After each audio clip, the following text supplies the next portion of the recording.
I don't even know why I'm writing this. No one's going to believe me anyway. I barely believe it, and I was there. I've been cave diving for most of my adult life. It's one of those things that either terrifies you or makes you feel alive in a way nothing else can. Crawling through lightless, half-flooded tunnels of stone with barely enough room to breathe, it rewires your brain. You stop thinking in straight lines. The world becomes narrow and endless all at once. Last weekend, I drove 4 hours out to a site I've been meaning to explore for years.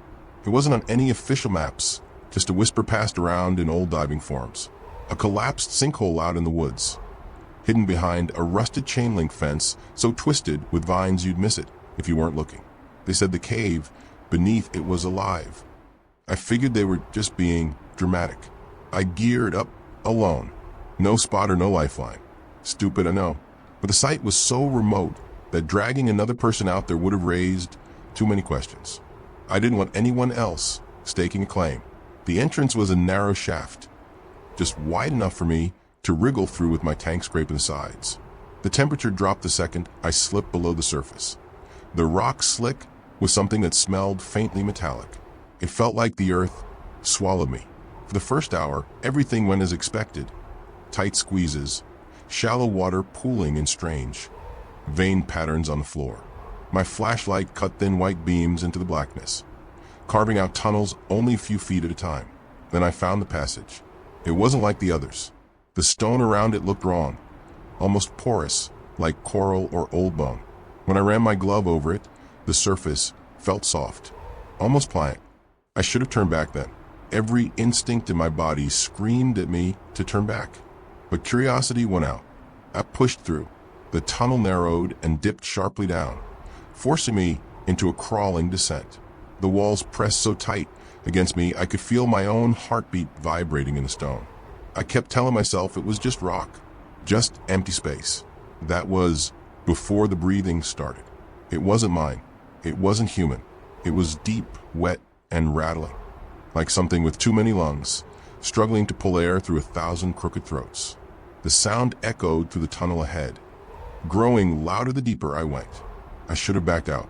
I should have scrambled for daylight, no matter how tight the space got. Instead, I crawled toward it. The tunnel opened into a wider chamber, after what felt like hours. My flashlight beam shivered across the walls, and that's when I saw it. The walls weren't rock. They were made of flesh, pale, rippling tissue that stretched across the ceiling and floors, pulsing with a slow, sluggish rhythm.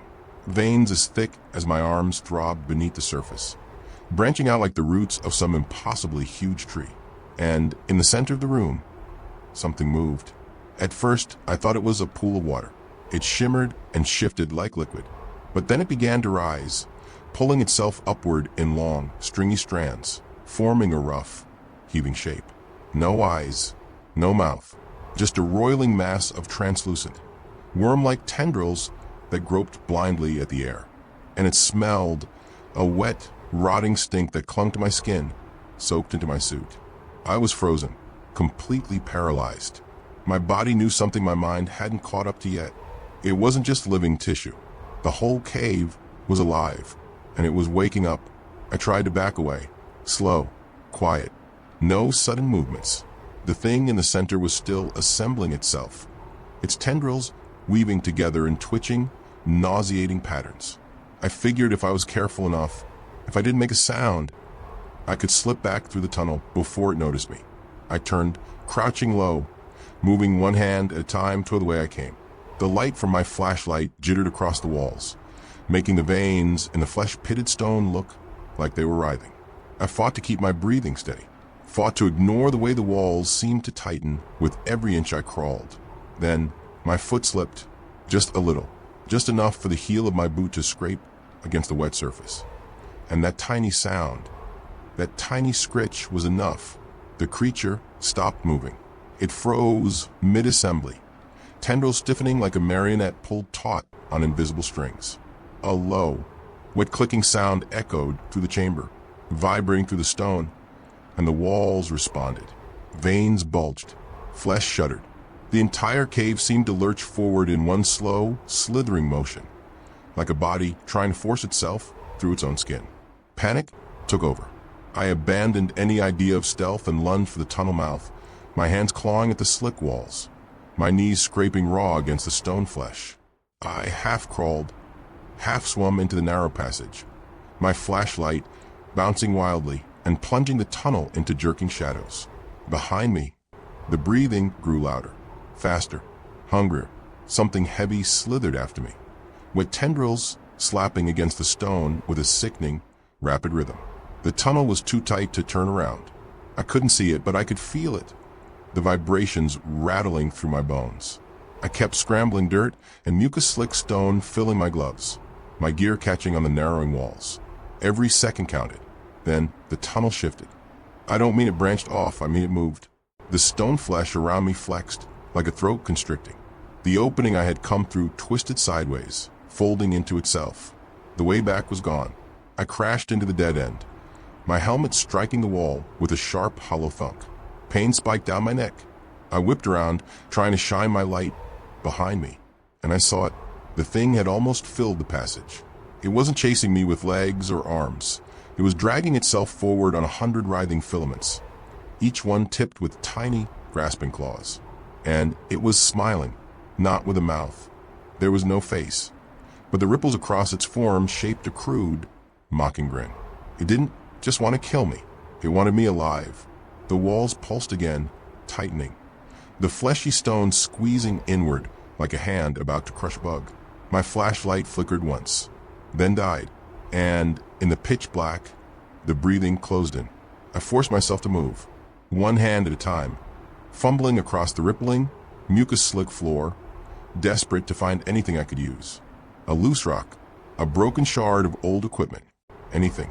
My fingers brushed against something hard, something sharp. I didn't even think.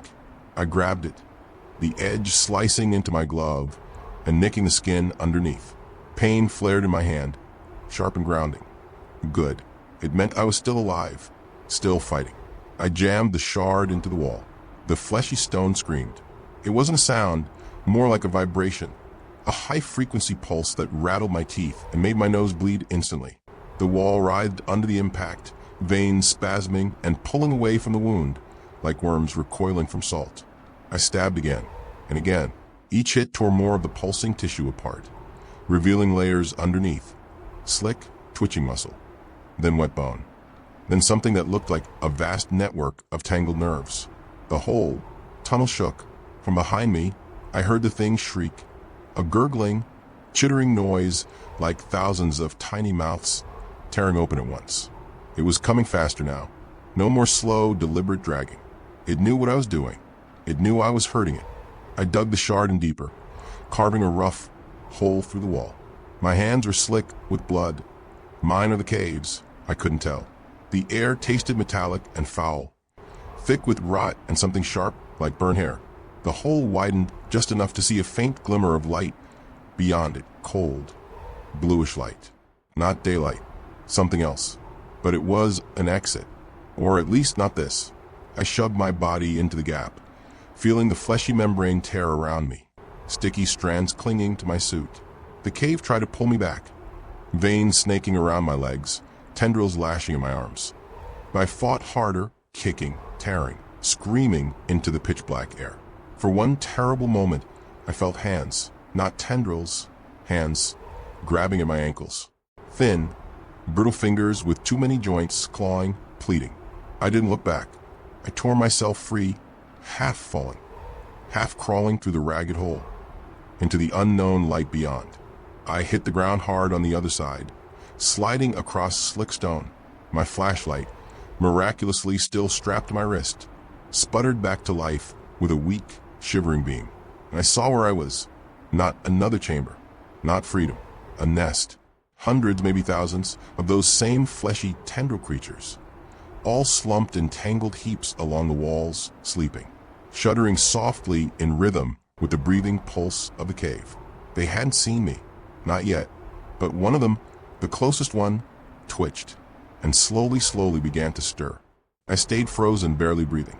The creature closest to me slumped back down, its twitching subsiding into slow, wet convulsions. Around it, the others continued their rhythmic pulsing.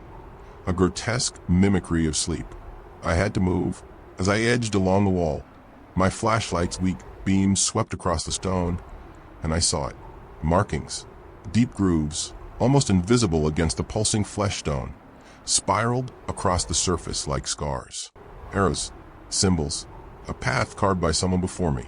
I followed the markings with my eyes, tracing them to a darker corner of the cavern. Then I saw it, the massive thing at the center of the nest. It wasn't like the others. It was huge, rooted into the floor by thick cords of veined flesh. Its skin stretched taut over a skeleton too angular, too wrong. Its head was a mass of writhing tendrils, shaping crude impressions of faces. Grinning, weeping, screaming. It wasn't breathing. It was dreaming, and the whole nest pulsed in rhythm with its dreams. If it woke, all of them would. I edged toward the carvings, my every step a fight against my own shaking body. Halfway across, the tendrils along the ceiling shivered. The massive creature twitched. The nest stirred. I stumbled the last few feet to the far wall, found a fissure hidden behind the markings, and squeezed through just as the nest exploded into motion. Tendrils lashed. Body screamed. The massive thing in the center began to unfold. I forced myself upward through the narrow stone shaft, kicking at grasping fingers, clawing at slick stone, until I burst into the open, collapsed onto cold, wet grass. The sinkhole behind me was silent. The sky above was purple with dawn. The breathing was gone. For now, I don't know how long I lay there. Eventually, I staggered back to my truck and drove. I didn't look back. I haven't gone near that place since. But sometimes, late at night, when the world is quiet and I can't sleep, I swear I can still feel the breathing. Soft at first, like the pulse of a distant tide. Getting closer. I moved last month, packed up everything, left the state. It didn't help. 2 nights ago, I found something on my living room floor. A wet, pale thread, about the length of my finger, still twitching. And last night, when I pressed my ear to the wall, I didn't hear the sounds of the city. I heard the stone breathing. And this time, it wasn't just calling my name. It was whispering how to find me.